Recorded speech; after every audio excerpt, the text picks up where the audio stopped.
High guys welcome to my mini vlog. यो चाहिँ मेरो दाइको बिहेको भिडियो हो। 1 महिना अगाडिको भिडियो हो। मैले चाहिँ पहिला राखेको थिएन अनि अहिले चिसो भिडियो राख्नु पर्यो भनेर तयार गरेको।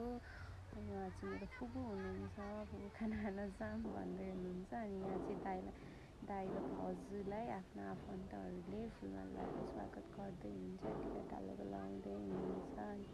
दिदी बहिनी हो अनि अङ्कलहरू सबैजना हुनुहुन्छ। अनि यहाँ चाहिँ टक्कर रेडी हुँदैछ।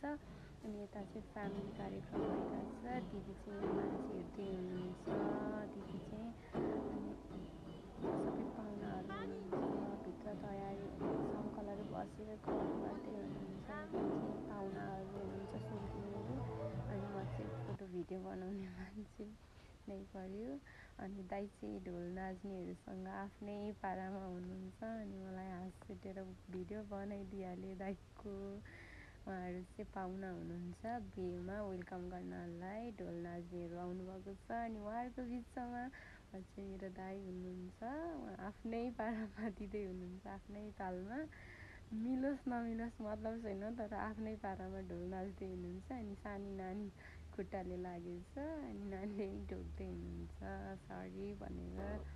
अनि उहाँहरू चाहिँ हाम्रो लिम्बू कल्चरमा चाहिँ च्याब्रुङ अथवा ढोल नाच्ने भन्ने हुन्छ। अनि उहाँहरू चाहिँ बिहेमा चाहिँ नाच्नै पर्ने हुन्छ। आफ्नो संस्कृतिलाई जोगाउनलाई, आफ्नो कल्चर देखाइरहनलाई छ भनेर सोल्टिनीहरू हुनुहुन्छ। सबै पाहुनाहरू हुनुहुन्छ। कोही खाँदै हुनुहुन्छ, कोही नाच्दै हुनुहुन्छ। सबैजना रमाइलो गर्दै हुनुहुन्छ। अनि म चाहिँ फोटो भिडियो नभए हुँदैन, बनाउनै पर्छ। बहिनीले बनाइदिँदैछ, म आफ्नै पारामा छु। यहाँ मम्मीहरू फुपूहरू छन्। अनि म चाहिँ जतिखेर नि फोटो भिडियो चाहिन्छ। अनि बहिनी र म चाहिँ बाहिर यसो निस्केको फुल फुलिरहेको रहेछ, भिडियो बनाइहाल्यो नि। फुपूहरू आउँदै हुनुहुन्छ। बाहिर जानुभएको रहेछ। फुपूहरू पनि आउँदै हुनुहुन्छ। र सबैजना आफ्नो पारामा रमाइलो गरिराख्नु भएको छ। अनि फुपूवाला मल्ल पर्नुभयो कहाँ जाने भनेर। अनि म चाहिँ बहिनीको भिडियो बनाउँदैछु। बहिनी चाहिँ मलाई पोज दिँदैछ यस्तो गरेर। अनि अङ्कल चाहिँ पुरै वेलकम गर्न बस्नुभएको छ त्यहाँनिर। अनि दाइ मस्त गीत सुनेर आफ्नै पारामा हुनुहुन्छ। यता अङ्कल र दाइ चाहिँ गेटमा बसेर वेलकम गर्दै। अनि यो चाहिँ हाम्रो लिम्बू कल्चरको चाहिँ ढोल नाच्नेहरूलाई चाहिँ लास्टमा बिदाई गर्दाखेरि दिनै पर्ने कुरा। दिदी चाहिँ आफ्नै पारामा हेर्दै हुनुहुन्छ। दाइको आफ्नै छ ताल।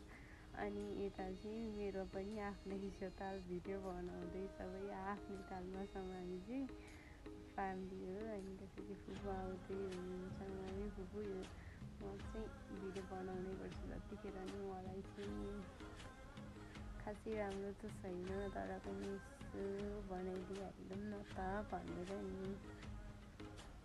बहिनी फुपूहरू सबै आफ्नै तालमा। यो चाहिँ मेरो छोटो क्लिप भिडियो मैले राखेको थिएँ। त्यो भिडियो पनि मैले जोडिदिइहालेँ यही भिडियोमा, लङ भिडियोमा जोडेको। अनि अङ्कल र दाइले चाहिँ बिदाई गर्नलाई रेडी पारेर ल्याउँदै हुनुहुन्छ।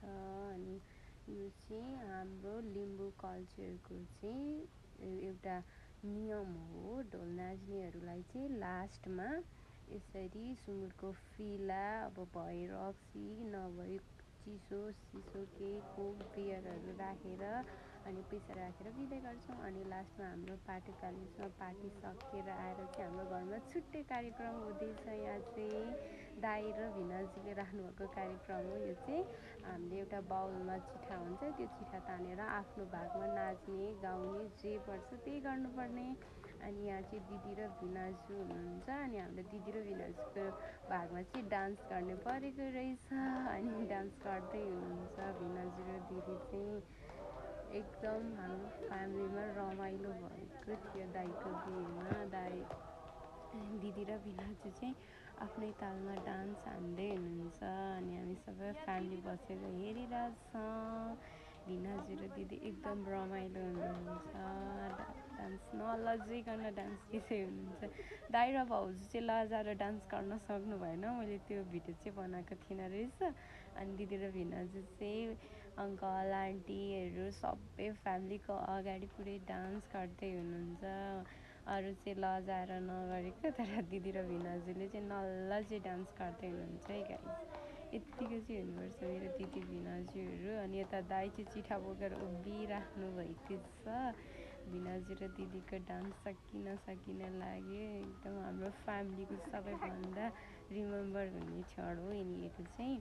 जे जस्तो भए तापनि हामी खुसी मनाएर पार्टी सकाएर आएर घरमा पनि हामी यस्तो कार्यक्रम चलिरहेछ भने